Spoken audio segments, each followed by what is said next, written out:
मारे गए, आपा दे दी प्राइवेट भी।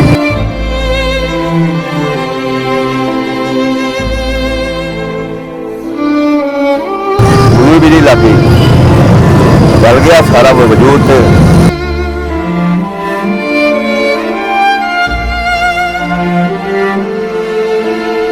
हमारी वीडियोस देखने के लिए हमारा चैनल सब्सक्राइब कर लीजिए। राजस्थान से सारा नाम हाजीपुर से वाकई ये पेश आया होगा, बताएं जरा कैसे।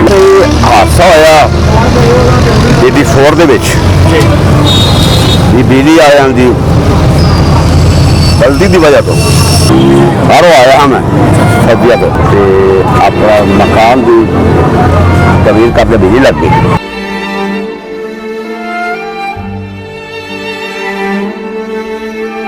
8 बजे की बांसी शामी 6 बजे आनी सी, 2:20 से झटका होया।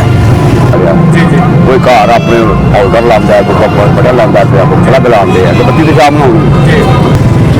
काफी बंदे मारे गए, आपा दे दी प्राइवेट भी।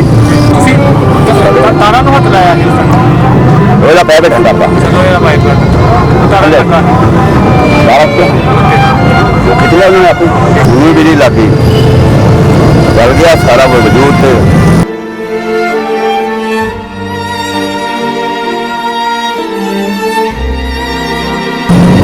ਆ ਗਿਆ ਪਰ ਖਾਣਾ ਪਾਣੀ ਆ ਬਚ ਗਿਆ।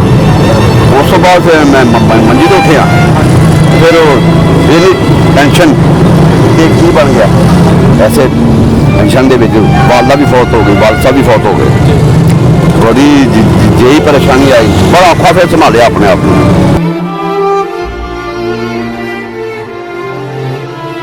अब जिससे में आपके साथ ये हादसा पेश आएगा, आप उसको शादीशुदा नहीं शादीशुदा नहीं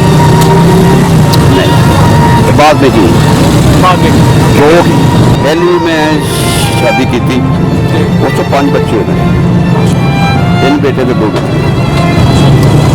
मालक का हुक्म राइट साइड बाहर से फैलिया, 2 बच्चे थे, बच्ची फौत हो गई।